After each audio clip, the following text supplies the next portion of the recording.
ప్రభువైన యేసుక్రీస్తు నామంలో మీ అందరికీ కూడా శుభములు తెలియజేస్తున్నాను. రాజమండ్రికి నేను కొత్త ఏం కాదు. రాజమండ్రిలో చాలా సంవత్సరాల నుంచి పరిచర్యలో భాగంగా నేను ఉపయోగపడుతూ వస్తున్నాను.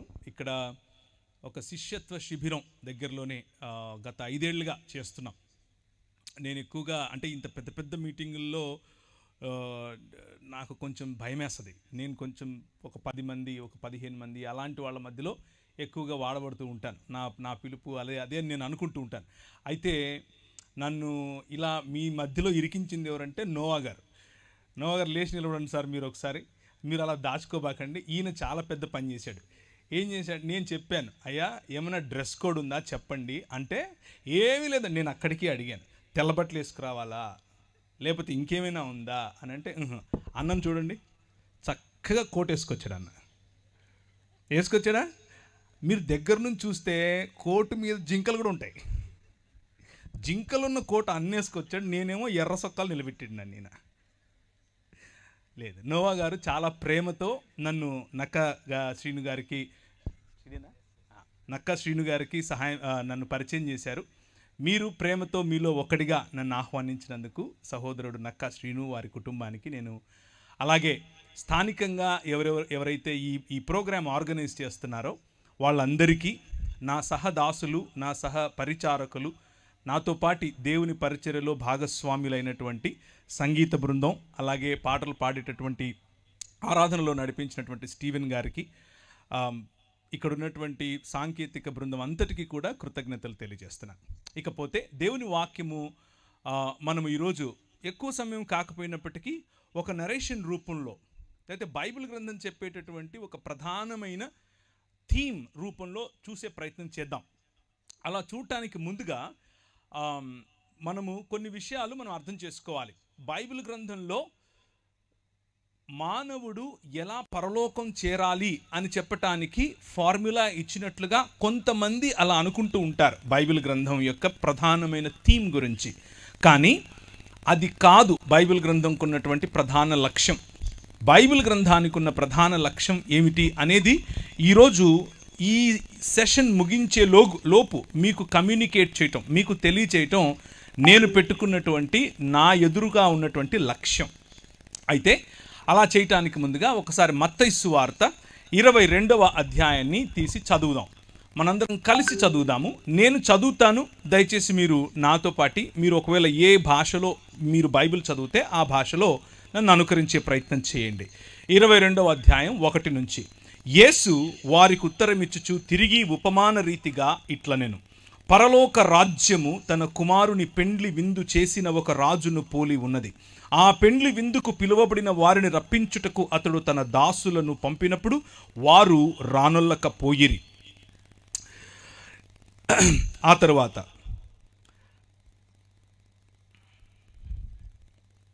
కాగా అతడు, ఇదిగో నా విందు సిద్ధపరచియున్నాను, ఎద్దులను క్రొవ్విన పశువులను వధింపబడినవి, అంతయు సిద్ధముగా ఉన్నది.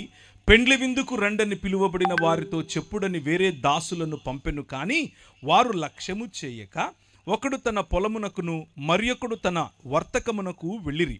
తక్కిన వారు అతని దాసులను పట్టుకొని అవమానపరచి చంపిరి. కాబట్టి రాజు కోపపడి తన దండ్లను పంపి ఆ నరహంతకులను సంహరించి వారి పట్టణమును తగులబెట్టించెను. పట్టణము అన్నది మీరు అండర్లైన్ చేసుకోవాలి. ఈరోజు రాత్రి చెప్పబోయేటటువంటి ప్రధాన థీమ్ పట్టణము గుండా వెళుతుంది. మీ రాజమండ్రి పట్టణము, మేముండే హైదరాబాద్ పట్టణము లేకపోతే నగరము ఎలా ఉంటుందో అలా ఒక పట్టణం, దాన్ని మీరు అండర్లైన్ చేసుకోవాలి. అప్పుడతడు పెండ్లి విందు సిద్ధముగా ఉన్నది కానీ పిలువబడిన వారు పాత్రులు కారు గనుక రాజమార్గములకు పోయి మీకు కనబడిన వారందరినీ పెండ్లి విందుకు పిలువుడని తన దాసులతో చెప్పెను. ఆ దాసులు రాజమార్గములకు పోయి చెడ్డవారినేమి మంచివారినేమి తమకు కనబడిన వారిని అందరినీ పోగు చేసిరి గనుక విందుకు వచ్చిన వారితో ఆ పెండ్లి శాల నిండెను. రాజు కూర్చున్న వారిని చూడ లోపలికి వచ్చి అక్కడ పెండ్లి వస్త్రము ధరించుకునని ఒకరిని చూచి, స్నేహితుడా, పెండ్లి వస్త్రము లేక ఇక్కడికి ఎలాగూ వచ్చావు అని అడగగా వాడు మౌని అయి ఉండెను. అంతటా రాజు వీని కాళ్ళు చేతులు కట్టి వెలుపటి చీకటిలోనికి త్రోసివేయుడి, అక్కడ ఏడ్పును పండ్లు కొరుకుటయు ఉండునని పరిచారకులతో చెప్పెను. కృపగలిగిన తండ్రి, నీ వాక్యము మా మధ్య చదివి వినిపింపబడుచుండగా మా హృదయములతో మీరు మాట్లాడునట్లు, మీ మాటలు మాత్రమే మా చెవులకు చేరునట్లు మీరు సహాయం చేయమని మా ప్రభువును మీ ప్రియకుమారుడును మా రక్షకుడు అయినటువంటి యేసుక్రీస్తు నామమున ప్రార్థిస్తున్నాం తండ్రి, ఆమెన్. సో యేసు ఈ ఉపమానమును చెబుతూ పరలోక రాజ్యమును గురించినటువంటి ఉపమానం ఇది అని చెప్పాడు. పరలోక రాజ్యము తన కుమారుని పెండ్లి విందు చేసిన ఒక రాజును పోలియున్నది అని చెప్పాడు. దేవుని రాజ్యమును ప్రకటించటానికే ప్రభు అయిన యేసుక్రీస్తు ఈ లోకానికి వచ్చాడు.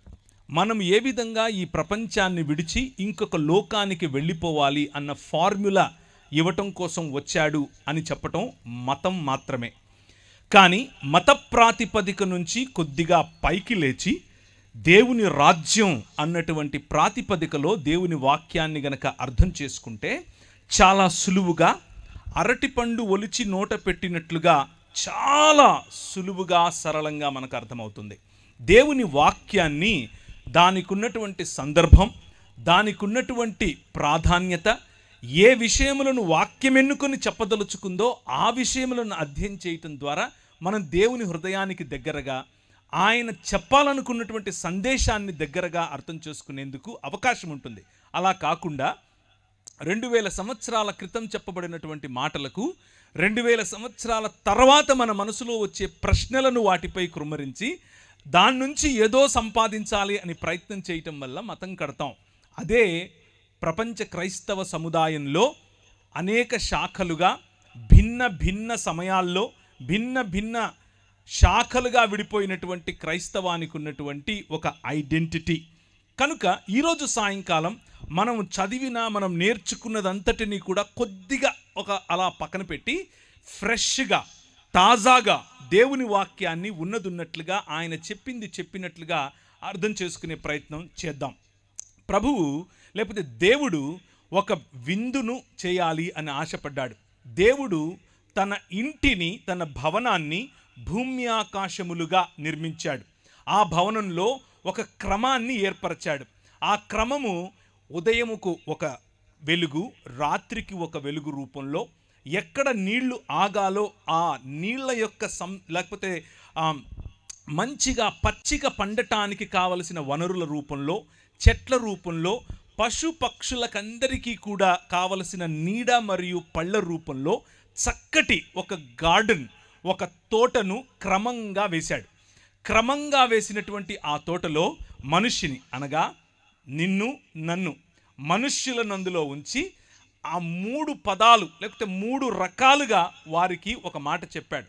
వారిని తన ప్రతినిధులుగా, తన ప్రతిబింబంగా, అలాగే తన ప్రతిమగా, 3 పదాలు వాడుతున్నాను. ప్రతిబింబము, ప్రతినిధి మరియు ప్రతిమ.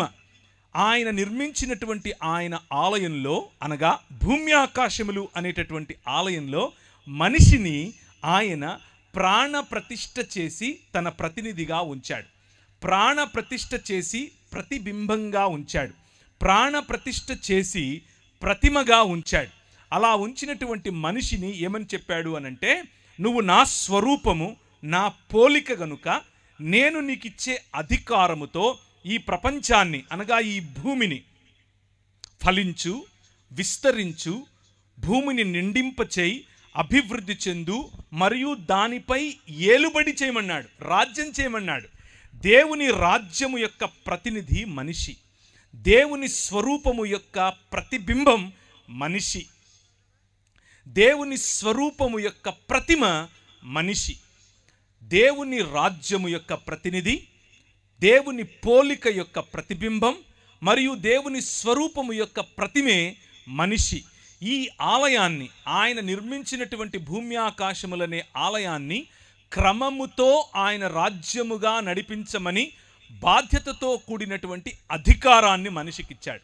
ఈ బాధ్యతతో కూడిన అధికారం దేవుడు మనకిస్తే, దేవుడు కట్టని గోడలు, దేవుడు ఆయన నిర్మించినటువంటి ఈ ఆలయంలో గోడలు కట్టలేదు.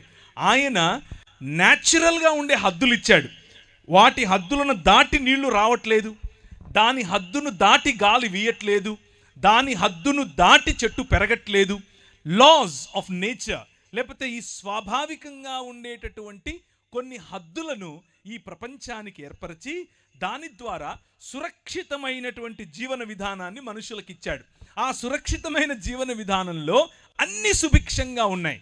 మనం చేయవలసిందల్లా ఏమిటి అనంటే, దేవుడు మనిషి వైపుకు చూసినప్పుడు ఆయన యొక్క సామ్రాజ్యం, ఆయన యొక్క రాజ్యంలో ఉన్న సుభిక్షత కనిపించేలా బ్రతకాలి. ఈ సృష్టి మనిషిని చూసినప్పుడు దేవుని గుణలక్షణాలు కనిపించాలి. ఇది మనిషికి ఇచ్చినటువంటి పని.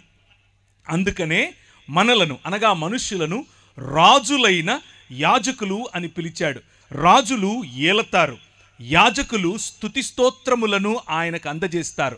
సృష్టిలో ఉన్న యావత్ స్తోత్రమును ఆరాధనను తీసుకుని దేవుని వద్దకు పంపించటం యాజకుల పని. అదే మనిషి చేయాలి. అలాగే సృష్టి యావత్తు సజావుగా నడుస్తోంది అన్నటువంటి రాచరికం మనిషి చేయాలి. అదే దేవుడు మనిషి చూసినప్పుడు మనిషిలో కనిపించాలి.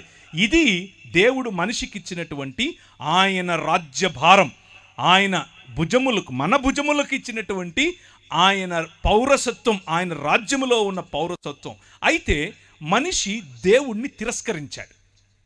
మైకుల ద్వారా వింటున్నవారు, ఈ ప్రాంగణంలో చూస్తున్నవారు, వింటున్నవారు, అలాగే ఈ లైవ్ ద్వారా వింటున్నవారు, ఈ నెరేటివ్ లేకపోతే బైబిల్ చెప్పేటటువంటి మానవ జీవన కథనాన్ని, మానవ మనుగడకు సంబంధించినటువంటి చరిత్రను ఒక్కసారి గమనించండి. నేను చెప్పే వర్షన్ను కూడా, ఇది మీకు బహుశా మీరు విన్నదే అయి ఉండొచ్చు, లేక ఒక కొత్త కోణం అయి ఉండొచ్చు. ఏది ఏమైనా మీకు ఉపయోగపడుతుందేమో. ఒక 5 నిమిషాలు ఇటువైపు చూడండి.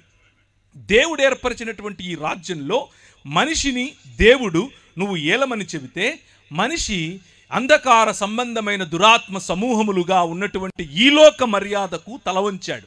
ఈ లోక మర్యాదకు తలవంచటం కారణం చేత నువ్వు కాదు రాజువు, ఐ యామ్ ద కింగ్ అన్నాడు. నేనే రాజునవుతాను అన్నాడు. ఆయన ఏకఛత్రాధిపతిగా ఉంటూ నిన్ను సామంతరాజుగా ఏలమంటే, కాదు కాదు నేను సామంతుణ్ణి కాదు, ఐ వాంట్ దట్ సీట్ అన్నాం.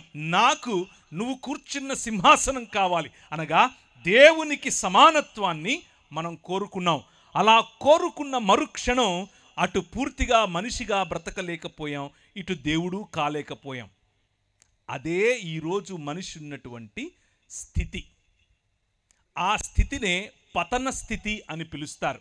దీనినే మూల పాపము అని కూడా పిలుస్తారు. బైబిల్ గ్రంథంలో దీన్నే ఒరిజినల్ సిన్ అని అన్నాం, మూల పాపము. ఈ పాపము కారణంగా ఈ లోకంలోనికి గచ్చపొదలను ఆహ్వానించాం. ఈ పాపము కారణంగా ఈ లోకములోనికి బాధను ఆహ్వానించాం.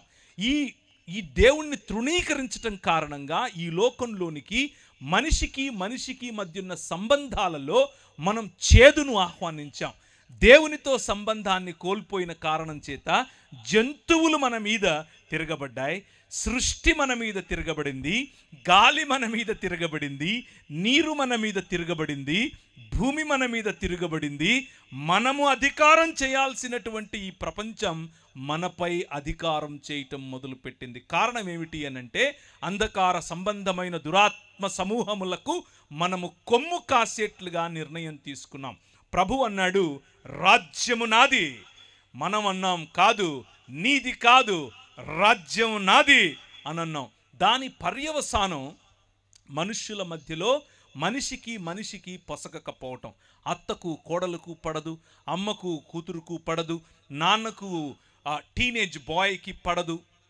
మనం ఏదో ఒక విధంగా సాటి మనిషిని, మన పొరుగువాడిని, మన ఇంట్లో ఉన్నా మన బయట ఉన్నా, మన సమాజానికి చెందిన మన సమాజానికి చెందకపోయినా, ఏదో ఒక రకంగా పొరుగువాడిని మనం దూరం పెట్టడమే నేర్చుకున్నాం. Man rejected the order. దేవుడు ఏర్పరిచినటువంటి క్రమాన్ని విస్మరించినటువంటి, క్రమాన్ని వ్యతిరేకించినటువంటి మనిషి క్రమం కోల్పోయిన కారణం చేత అక్రమస్తుడయ్యాడు, అక్రమములో బ్రతకటం నేర్చుకున్నాడు. దాని కారణంగానే సోదరుణ్ణి చంపాడు, దాని కారణంగానే పొరుగువాడి భార్యను తెచ్చుకున్నాడు. ఇలా జరుగుతూ ఉన్న క్రమంలో మనిషి సాటి మనిషి నుంచి రక్షణ కోసం, సాటి జంతువు నుంచి రక్షణ కోసం, ఈ సృష్టి నుంచి రక్షణ కోసం గోడలు కట్టుకోవటం మొదలుపెట్టాడు. దాన్నే పట్టణములు అంటారు, నగరాలు అని అంటారు. నేను హైదరాబాద్ నగరంలో ఉంటాను, హైదరాబాద్ పట్టణంలో ఉంటాను. మీరు ఏ విధంగా అయితే రాజమండ్రి పట్టణంలో ఉంటారు. ఈ రాజమండ్రి పట్టణం ఈ రోజుకు ఒకవేళ శాటిలైట్ సిటీ అంతా రాలేదని మీరు అనుకుంటున్నారా? వచ్చేసింది, ఎలాగో మీకు కూడా తెలుసు, బోర్డ్స్ కూడా కనిపిస్తూ ఉన్నాయి కదా. నగరాల్లో ఏమేమి ఉంటుంది అని అంటే ఎత్తైన ఇళ్ళు ఉంటాయి. ఒకటే అపార్ట్మెంట్లో ఒక 600 ఇళ్ళుంటాయి. ఒకటే అపార్ట్మెంట్లో ఒక లిఫ్ట్ ఉంటుంది, పొడుగు పైకి వెళ్ళిపోద్ది. లిఫ్ట్లోకి ఎక్కుతాం, కానీ పక్కనుడు ఎవడో మనకు తెలియదు. వాడిని చూస్తే తల కిందించుకోవటం, మాట్లాడడం, వాళ్ళెవడో తెలియదు, మనమేడో తెలియదు. పిలిస్తే ఎక్కడ అతుక్కుంటాడో అని భయం, మాట్లాడితే ఎక్కడ అంటుకుంటాడో అని భయం. మా పక్కింటోడి పేరు నాకు తెలియదు, ఎదురింటోడి పేరు తెలియదు. వాళ్ళు బయట బోర్డులు పెట్టుంటారు, వాళ్ళ పేర్లు అంతవరకు చదివి ఉంటాను, కానీ ఆ బోర్డు ఆ మనిషి పేరు ఏదైతే ఉందో ఆ మనిషి నిజానికి ఎవరు అనేది మనకు తెలియదు. ఇదే మానవుడు నిర్మించుకున్నటువంటి నగరాలంటే ఇలాగుంటాయి. మనకు అనిపిస్తుంది మనలాంటి వాళ్ళు అనేకులు ఒక చోటుకు వచ్చారని, కానీ మనకంటే భిన్నంగా ఉన్న వాళ్ళు అంతకంటే ఎక్కువ మంది ఒకే చోటికి రావటం. అలా మనుష్యులు కేవలం నగరాలే కాదు, సంస్కృతులను నిర్మించుకున్నారు. కేవలం సంస్కృతులే కాదు, వారు నాగరికతలను నిర్మించుకున్నారు. నాగరికతలను నిర్మించుకుని రండి మనం ఎక్కిపోదాం అనుకుని దేవుని కంటే దేవుడు చేసే పరిపాలన ఏంటి, మేము చేయలేమా అన్నట్లుగా వాళ్ళు ఇమారత్తులు కట్టడం, మినారెట్లు కట్టడం మొదలెట్టారు. బబులోను అనే నగరం దానికే సాదృశ్యం. నిమ్రోదు సమయంలో కట్టిన బాబేలు గోపురం దానికే సాదృశ్యం. మనుష్యులొక్కటై దేవుణ్ణి ఛాలెంజ్ చేయటమే ఈ లోక మర్యాద. మనుష్యులొక్కటై దేవుని ఎదుట నిలబడి రండి వారి కట్లు విప్పుదుము అని భూరాజులు తమలో తాము మాట్లాడుకుంటున్నారు. చూసారా? 2వ అధ్యాయం కీర్తనల గ్రంథం, దాని సారం ఇదే. మనిషి దేవుని యొక్క సన్నిధిని తృణీకరించటం, దాని కారణం చేత మనిషి అలా మనిషిగా బ్రతకలేకపోవటం, దేవుడు ఎలాగూ కాలేకపోయాడు. ఇదే మనిషికి ఉన్నటువంటి సమస్య. దేవుణ్ణి తిరస్కరించటం కారణం చేత హీ సాట్ ఫర్ సేఫ్టీ, ఆయన సంరక్షణ కోసం వెదికాడు. ఆ సంరక్షణలో పొరుగువాణ్ణి కోల్పోయాడు, ఆ సంరక్షణలో బంధాలు కోల్పోయాడు, ఆ సంరక్షణలో నాది నాది నాది అనుకొని కొంతమందిని పోగేసుకుని ఒక కులంగా మారాడు. నాది నాది నాది అని పోగేసుకుని అందులో నుంచి ఒక ఉపకులంగా మారాడు. నాది నాది అని పోగేసుకుని మతాలు కట్టాడు. నాది నాది అని పోగేసుకుని మతాలు, కులాలు, ఉపకులాలు, అలాగే తెగలు, ఫలానా భాషకు చెందిన అంటూ అందరూ ఒక చోటికొచ్చి నగర నిర్మాణం అని అనుకుంటున్నారు. నిర్మాణం మంచిదే, దేవుని వాక్యం చెబుతుంది నిర్మాణం మంచిది, డెవలప్మెంట్ ఈజ్ గుడ్, వికాసం మంచిది. కానీ వీరు చేసిన నిర్మాణం ఎలాంటిది అనంటే ఒకసారి చూద్దాం. ఇర్మియా గ్రంథం 23వ అధ్యాయం 13-14 వచనాలు. ఇర్మియా గ్రంథం 23వ అధ్యాయం 13-14 వచనాలు. నిర్మాణములు మంచివే, కానీ నిర్మాణముల వెనుక దాక్కొని ఉన్నటువంటి అంధకార సంబంధమైన దురాత్మ సమూహముల యొక్క ఆలోచన విధానం, భావజాలం ఏమిటి అనేది చూడండి. షోమ్రోను ప్రవక్తలు అవివేక క్రియలు చేయగా చూచితిని, వారు బయలు పేరట ప్రవచనము చెప్పిన జనమైన ఇశ్రాయేలును త్రోవ తప్పించిరి.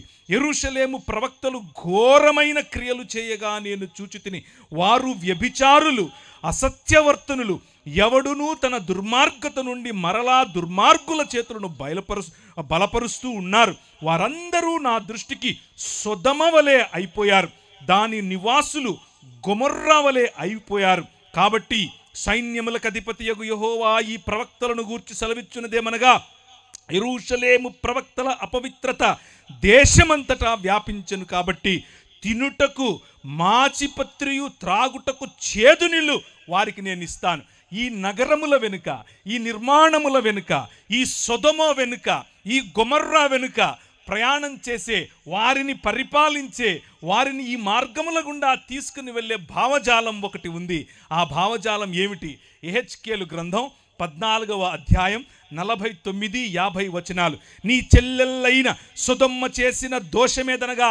చాలామంది ఈ అబ్రహాము సమయంలో, అబ్రహాము ఒక సామాన్యమైనటువంటి ఊరు అనే పెద్ద పట్టణంలో ఉండేవాడు.